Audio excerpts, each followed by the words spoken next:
Welcome back to Harper Family Travel, and we made it to Phuket.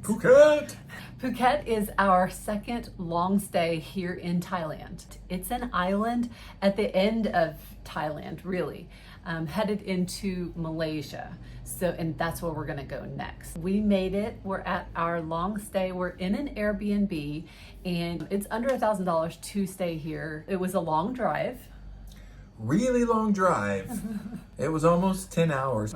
But the drive itself was beautiful. We went through. We were pleasantly surprised because when you're traveling in a different country, you're like, how is this going to be? What is it? What are the stops going to, what kind of bathrooms am I going to use?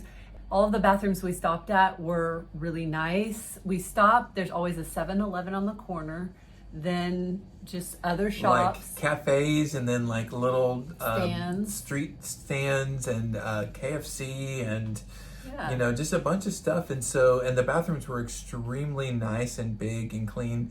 And the roads were very nice too. Yeah. All the way down. And the bus was really nice. It's one of those really bougie vans that has the recliners. Everybody sat in a recliner. Yep. So it was actually so much more comfortable than what we're used to just in our Ford Explorer. Back home, you could start to see when it started to get more jungly and there were more hills and stuff. It kind of looked more like Moana.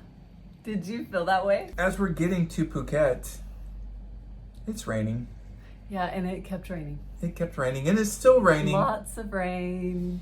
And we're actually at the end of rainy season. So the rainy season should be stopping any day now. But we got here on Sunday. It is now, at the recording of this video, it's Wednesday afternoon, and it has not stopped raining. Nope. So we haven't felt comfortable like going to the beach or anything. We got to our Airbnb. We did. And it's been interesting. So we knew when we came into this that when you choose to do long stays, before you go, that you're going to have some hits and you're going to have some misses. Yes. Okay. This one is allowing us to teach our children about being adaptable. We're being adaptable. Teaching our children about making the best out of a situation. Of every situation. Yeah, there's been some surprises, and we knew going into this that some places are going to be nicer than we thought. They would be like our last place was nicer than we thought. We were like, wow, this is really great. It's perfect. And this place, it's not as nice as we thought it was going to be. And we weren't expecting much. We honestly weren't. We knew that it was very simple. We knew we were trying to stay within a budget. Then, when we kept looking like, we want to make sure it's close to a beach. We want to make sure that food is close by. Well, technically those things are true. Technically. However, in order to get to said beach, you have to walk into the street where it's a main thoroughfare. There's no real walkway because it's all filled up with a bunch of motorcycles where you would walk. And then you get to the beach. It's a really, really busy street. Yeah, it's a busy street. So imagine doing that with 4 kids. And then you get to the beach, which, was close, but it's not a beach. I timed it. It's a 10-minute walk down a very busy road. Yeah. You get there, and it's a part of a fishing village kind of situation, which is very cool. There's a bunch of cool boats. There's a pier. But there's not really any place to play and to be free and to let your kids just roam free and just go. Yeah. Because everyone's doing business. They're doing work, and all of it's just lined up with all these boats. It's there's trash kind of everywhere. And there's just basically anywhere on the beach, there's just ropes. And so I guess you could go out there, but nobody really was. Several things about this that we're about to go over. But at the end of this video, I'll tell you about what was really cool that we found that we weren't expecting. Yeah. That was really cool. So I'll tell you that at the end. But there have been some shortcomings. The people here have been so nice. They helped us with our bags when we came in. They were just overly very sweet. I guess one of the major things that the water pressure here is terrible. It stopped working altogether. We didn't have water for a while. Yeah, but first morning I go in to take a shower and none of the water's coming on. So the bathroom, I guess it used to be really huge and there wasn't a kitchen. So they made a kitchen and they put a wall in the bathroom.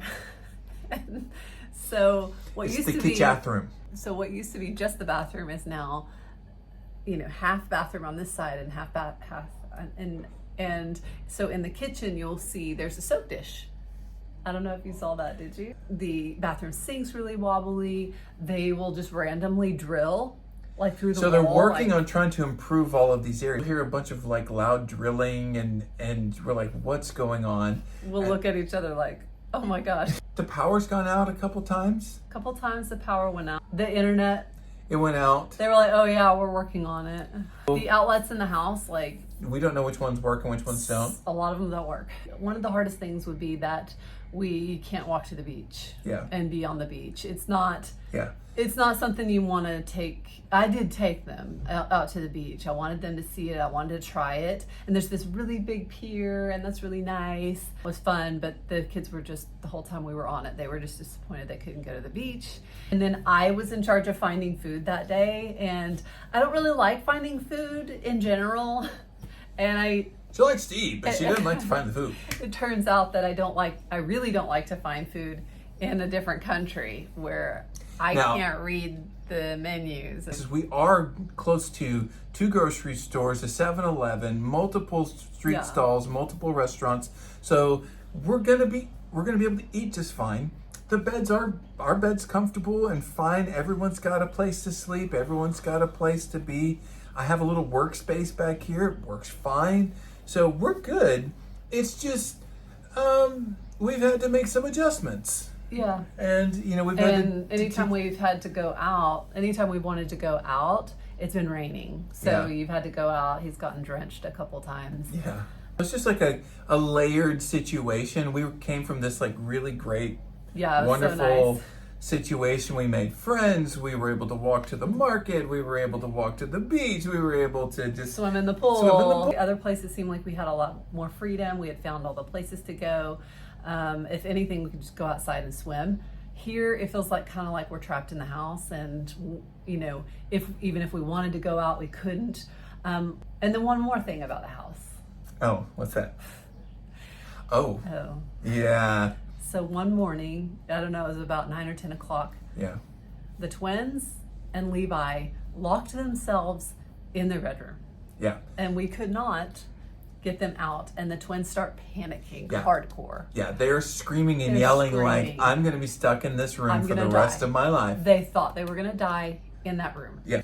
So then I put on my phone, I've translated it, and I put, my kids are locked in the room and we can't get them. And she goes, oh! And then she goes and gets Yo. Yo comes over. And as she's doing that, Jackson had suggested we use a credit card. Yeah. To get in. So I got a credit card and I got the door open. The actual knob was just broken. Like it wasn't working. And shocker. Yeah, oh no. But then now the twins don't want to sleep in that room. Yeah. They're too scared. So that was a thing. So it was just kind of like these layered things that one thing after the other. That's kind of made it where we've had to ensure that we worked through. The reason why I wanted to come to Phuket, not only is it kind of on the way to Malaysia, but it's one of those places that has all of these like very cool experiences, places that you can snorkel, that you take a longboat in between all these little islands and then you go snorkeling, just some beautiful beaches. I've been looking at other places where we can go instead. Like, how can we change? Because I don't like the shower situation or the beach situation. It's like we're kind of stuck in the house and we can't walk anywhere. We did go to the mall. Mm-hmm. A really nice mall. It was like, so one side was like the Gucci side, like literally Gucci, like you walk in, there's a Gucci store. The Dior and the... Louis Vuitton and all the stuff. And we're like, okay. And then on the other side, we called it the regular people side. But it still had really nice things and really technology. Nice, So we really did enjoy going. But the cost to get there... Oh. It was like a 30-minute taxi ride. Yeah.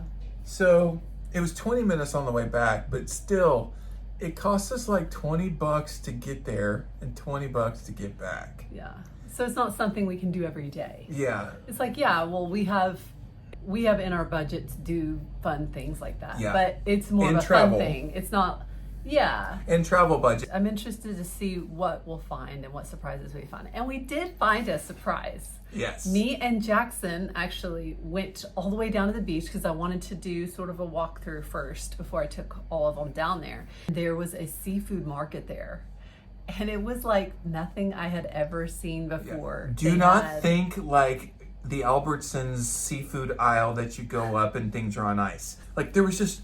Like any sea life that you can think of that will fit in an aquarium, it was at the seafood market, and there was like so much of it, store after store after store, and the atmosphere was just incredible. Like I felt like I was in a movie set or on a movie set, and I had never, it was like I was walking and there's people on bikes going down, and then there's lights, and then there's fish everywhere, and there's it was just incredible. There was some restaurants down there, and Jackson absolutely loved it. He was like, this is so cool the whole time. It was late enough that people were starting to buy stuff and starting to be there, and it was kind of rainy, and it was just really magical and really neat. And I was like, I can't believe we're here. I can't believe we're like we're experiencing this. And then you can take some of the fish, you buy it, and then supposedly some of the restaurants right there will take that fish that you just purchased or seafood, and then they'll cook it for you. That would be really cool if there was a certain person in this room that liked seafood. I know, I hate that. It's a little hard for me to find food because I don't eat gluten. I don't have noodles or bread, so I have a lot of chicken and rice. And then I don't like seafood. I wish I did like seafood. But today, you found an awesome place to eat. Yeah. We just ate there at lunch. We had it delivered here because it's raining. We all love pad krapao. Everyone loves it. Everyone loves it, and it was $16 for all of us. All of us, yeah. And they delivered it to us, and that included 2 smoothies. Yeah, 2 smoothies. So you Yeah. can't beat that. And You we can't can have beat that that. like every day. Like Yeah. it's fine. It's delicious. We're doing what we can, and this is going to be a great experience. And, you know, I'm happy here, but I do wonder about the kids a week or 2 down the road when they're not able to get out regularly, especially the twins. Yeah. So we're going to have to come up with some creative solutions. And we are, and hopefully the rain will stop so we can do more exploration. Yeah. We just need one place that we can go outside and play. And then that's really that the should extra really piece fix that it. really make things work. And we'll get this figured out. And I'm looking forward for everyone to see 2 to 4 really unique experiences here. So that is our update, and we love doing these updates just to kind of keep friends and family involved, and also people who are interested in traveling themselves and doing what we're doing. But I'm also doing a lot of shorts on my Facebook page, on Instagram, and right here on YouTube. If you want to see, there's going to be more details in those, and a lot of times they're things that are funny to me that I didn't know about Thailand. And then every country after that, I'll be doing little shorts that give just a little bit more detail than what's on this video. So be sure and watch those. All that we have this week, and we will see you on our next video.